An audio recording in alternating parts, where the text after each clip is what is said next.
મનમાં જેવા વિચાર રાખશો તેવું જ થાય છે.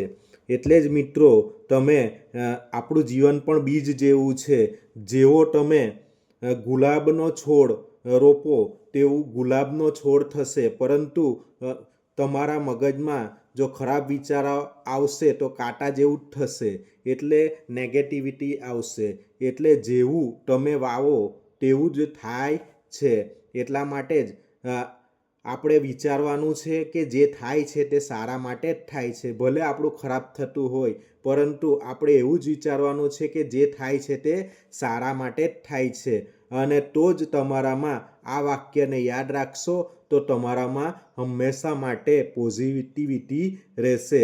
એટલે સારા વિચારો કરો તો સારું જ થશે, ખરાબ વિચારો કરો તો ખરાબ જ થશે. એટલા માટે જ વિચારો કે જે થાય છે તે સારા માટે જ થાય છે.